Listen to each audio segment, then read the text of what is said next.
है। और यहाँ पर एंड नहीं करना है, आपने खुद एमसीक्यू सॉल्व करना है, क्योंकि अगर 50% आपका जो है वो थियोरेटिकल पोर्शन या न्यूमेरिकल पोर्शन होता है ना आपका रीड करने वाला, तो बकाया 50% जो होता है वो उसके एमसीक्यूज़ पे डिपेंड करती है आपकी तैयारी। क्योंकि एमसीक्यूज़ करते हो तभी पता चलता है कि किस तरीके के क्वेश्चन बन सकते हैं आपकी थियोरेटिकल पोर्शन से। ओके।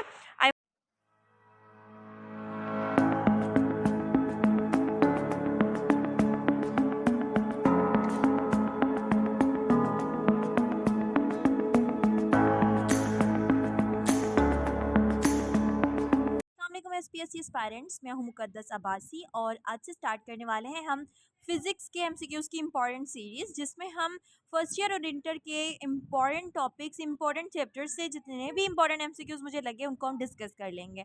तो मैंने सबसे पहले मेजरमेंट से स्टार्ट किया है। मेजरमेंट वो चैप्टर है जो कि फर्स्ट ईयर में भी डिस्कस है उसका, और 9 मैट्रिक में भी इनका डिस्कशन है।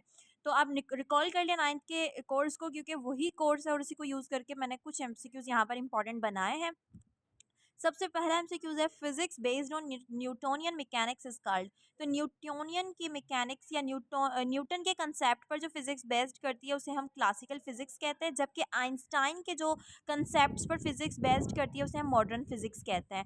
Next MCQs is the basic quantity among the following is. इसमें बेसिक क्वांटिटी कौन सी है, तो आप रिकॉल करें हमने 9th में भी डिस्कशन किया था कि फिजिकल क्वांटिटी दो तरह की होती है। एक होती है बेसिक क्वांटिटी जिसको हम फंडामेंटल क्वांटिटी भी कहते हैं, और एक होती है ड्राइव्ड क्वांटिटी। फंडामेंटल क्वांटिटी 7 तरह की हमने पढ़ी थी, जिसमें मास, टाइम और मास, टाइम, टेम्परेचर था, और लेंथ थी, अमाउंट ऑफ सब्सटेंस था, ल्यूमिनस इंटेंसिटी थी, और इनके 7 यूनिट्स भी हमने पढ़ लिए थे, उसको रिकॉल कर लीजिएगा। ड्राइव्ड क्वांटिटीज़ को भी एक नज़र देख लीजिएगा।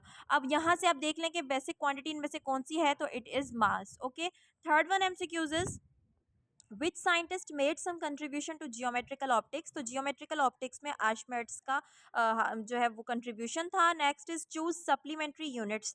तो रेडियन और स्टेरेडियन को सप्लीमेंट्री यूनिट्स कहा जाता है। ये जो रेडियन है ये प्लेन एंगल को मेजर करता है, और जो स्टेरेडियन है वो सॉलिड एंगल को मेजर करता है। ठीक, उसके बाद है 1 mile is equal to. 1 mile किसके इक्वल है, दैट इज 1.609 किलोमीटर।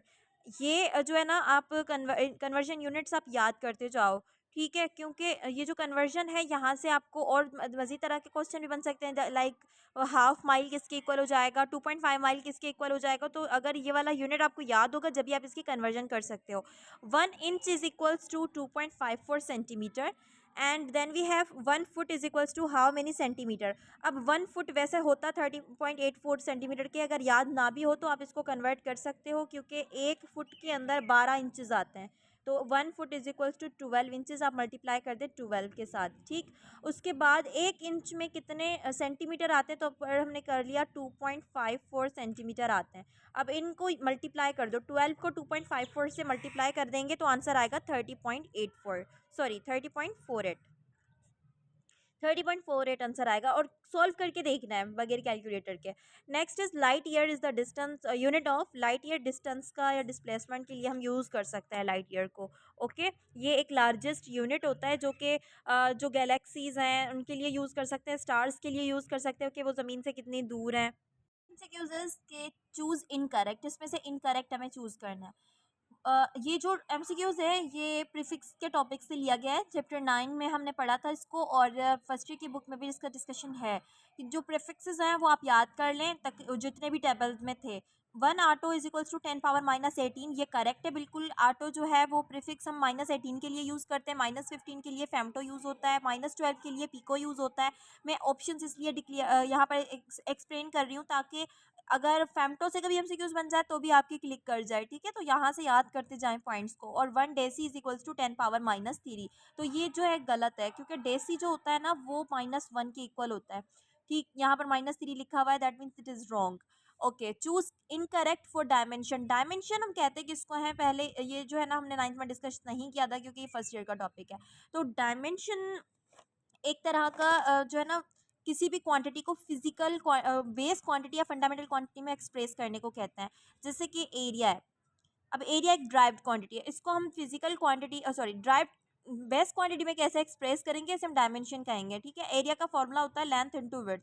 या तो आपको इसका फॉर्मूला पता हो या तो यूनिट पता हो, तो आप डायमेंशन को ड्राइव कर सकते हो। लेट सपोज आपको इसका फॉर्मूला याद था, लेंथ इंटू विड्थ इसका फॉर्मूला है एरिया का, तो आप देख लें कि ना इनको आप किस तरीके से एक्सप्रेस कर सकते हो। फंडामेंटल क्वांटिटीज़ कितनी होती है, लेंथ है, मास है, टाइम है, टेम्परेचर है, और टेम्परेचर को मैं कैसे लिख लेती हूँ, टेम्परेचर है, और अमाउंट ऑफ सब्सटेंस है जिसके लिए मोल का वर्ड यूज़ करते हैं, मैं इसको स्मॉल एम से लिख रही हूँ। इस तरीके से ना जो फंडामेंटल क्वांटिटीज़ होती हैं इसी में हम शो करते हैं, लेकिन मेजर जो है वो एल एम टी की फॉर्म में हम इसको यूज़ शो करेंगे। अब एरिया को अगर हम देखें तो लेंथ कौन सी फिजिकल क्वांटिटी से आ रहा है, एल से ही आ रहा है, तो हमने एल लिख दिया, मल्टीप्लाई बाय विड्थ, विड्थ जो होती है वो भी एक तरह की लेंथ ही होती है, तो उसको भी हमने एल से शो कर दिया। ठीक है, यानी हमने क्या करना है कि हर क्वांटिटी को बेस क्वांटिटी में ही मेंशन करना, शो करना है। अब एल इंटू एल हो जाएगा एल स्क्वायर, तो ये एरिया की डायमेंशन बनी। एक और एग्जांपल करवा लेती हूँ, वॉल्यूम है, ये वॉल्यूम इजी है, वॉल्यूम का यूनिट होता है मीटर क्यूब या लेंथ विड्थ इनटू हाइट, तो मीटर जो है वो भी लेंथ का यूनिट है, तो मैंने यहाँ पर एल क्यूब कर लिया। ठीक है, एक और एग्जांपल कर लेते हैं, एक्सेलरेशन या वेलोसिटी। फर्स्टली हम वेलोसिटी को कर लेते हैं। वेलोसिटी जो होती है वो होती है distance upon time, distance upon time या फिर मीटर पर सेकंड। अब डिस्टेंस जो है एक तरह की लेंथ है, तो एल से शो कर दिया, अपॉन टाइम को टी से शो कर दिया। ठीक है, ये टी जब ऊपर जाएगा तो ये हो जाएगा एल टी माइनस वन। ठीक है, एल टी माइनस वन, क्योंकि जितना यहाँ पर टी का जो टी की पावर होगी यहाँ पर नहीं है, तो ऊपर जाके माइनस वन हो गया। अगर टू होता तो माइनस टू हो जाता ऊपर जाके, क्योंकि हमने इसको इस फॉर्म में नहीं लिखना है, इसको इस फॉर्म में लिखना है डायमेंशन को। दैट मीन्स कि कोई सा भी यूनिट हो, कोई सी भी क्वांटिटी हो, उसको हम बेस क्वांटिटी में शो करेंगे, उसे हम डायमेंशन कहेंगे। एक और एग्जाम्पल कर लेते हैं एक्सेलरेशन की। तो एक्सेलरेशन जो है वो उसका यूनिट क्या होता है, मीटर पर सेकेंड स्क्वायर। अगर आपको यूनिट याद है तो भी हो सकता है, या तो फिर फॉर्मूला याद हो तो वेलोसिटी अपॉन टाइम। ठीक है, rate of change of velocity को हम एक्सेलरेशन कहते हैं। तो अगर हम फॉर्मूला को देख लें, वेलोसिटी की जो डायमेंशन है वो एल टी माइनस वन है, ये हमने पहले ही प्रूव कर लिया। अपॉन टाइम की डायमेंशन टी ही होती है। ठीक है, तो ये टी जब ऊपर जाएगा माइनस वन एक और हो जाएगा, और माइनस वन ऑलरेडी एक है, तो ओवरऑल कितना हो जाएगा, माइनस टू हो जाएगा, L T minus two. Last एक और क्वेश्चन कर लेते हैं, F is equals to M A, ये फोर्स का यूनिट है, फॉर्मूला है। मास एंड एक्सेलरेशन, मास जो है उसको हम एम से लिखेंगे बेस क्वांटिटी में। एक्सेलरेशन की डायमेंशन हमने यहाँ पर फाइंड आउट कर लिया, that is L T minus two. तो इस तरीके से हमने M L T minus two force की डायमेंशन निकाल ली। ठीक है, अब हम यहाँ पर देखते हैं कि क्वेश्चन में हमसे कहा जा रहा है कि इनकरेक्ट डायमेंशन को चूज़ करो। तो फोर्स की डायमेंशन अभी हमने चूज़ की थी, सॉल्व की थी, that was M L T minus two, तो ये तो करेक्ट है, हमें इनकरेक्ट को चूज़ करना है। एनर्जी, एनर्जी की डायमेंशन गिवन है। अब एनर्जी का अगर आपको फॉर्मूला याद हो, that is equals to half of the M V square. ठीक है, this is formula for energy. अब हाफ को छोड़ दें क्योंकि यहाँ इसकी कोई डायमेंशन नहीं होगी, एम वी स्क्वायर को लें। एम यानी मास, मास को बेस क्वांटिटी में एम से शो करेंगे। वेलोसिटी की बात करें तो velocity is distance upon time. ठीक है, डिस्टेंस अपॉन टाइम यानी डिस्टेंस एक तरह की लेंथ है, टाइम एक तरह का टी हो जाएगा, ये टी ऊपर जाके एल टी माइनस वन।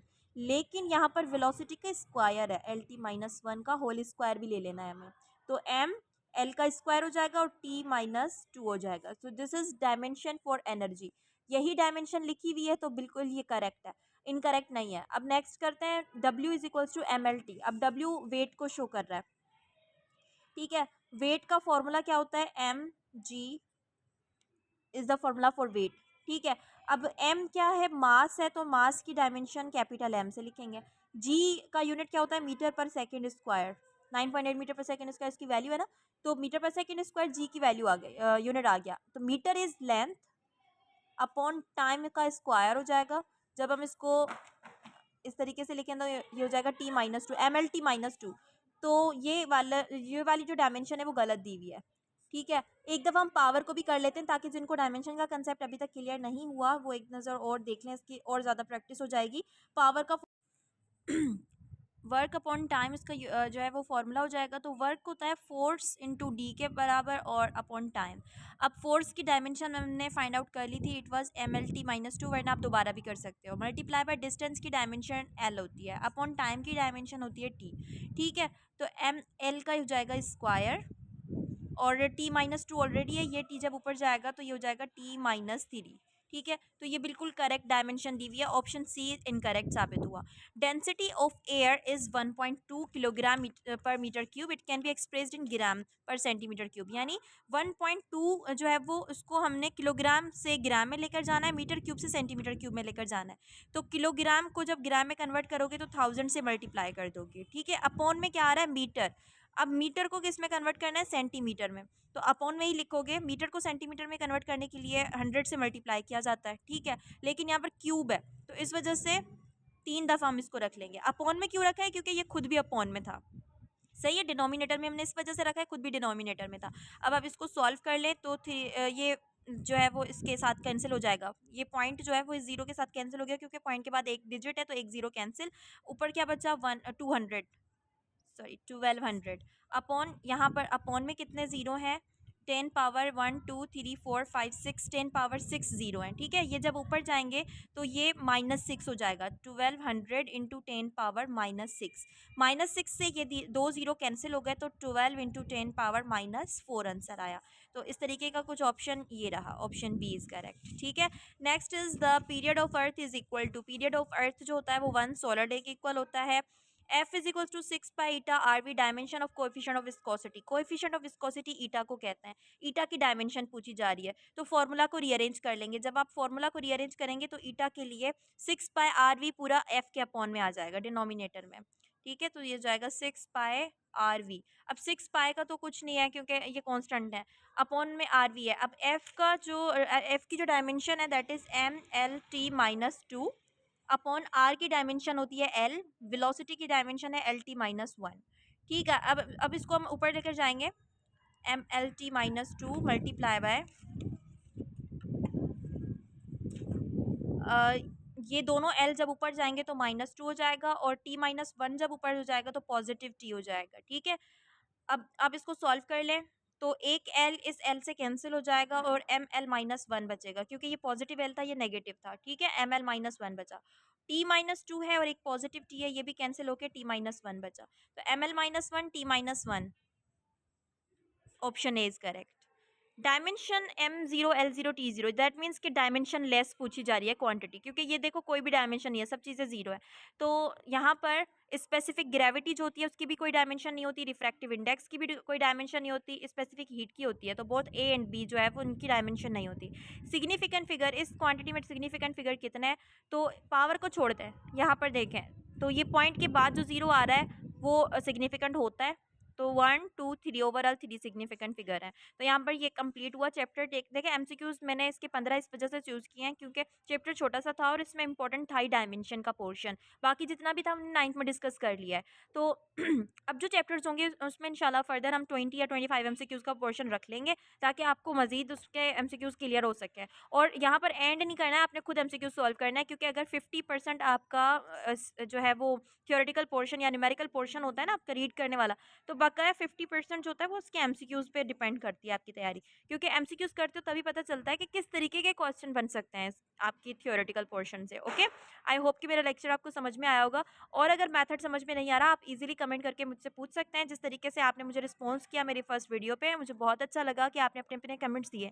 तो हम इंशाल्लाह इंग्लिश को भी डिस्कस करेंगे, हम फर्स्ट ईयर इंटर की फिजिक्स केमिस्ट्री बायोलॉजी को भी साथ लेकर चलेंगे। थैंक यू सो मच, अल्लाह हाफिज़।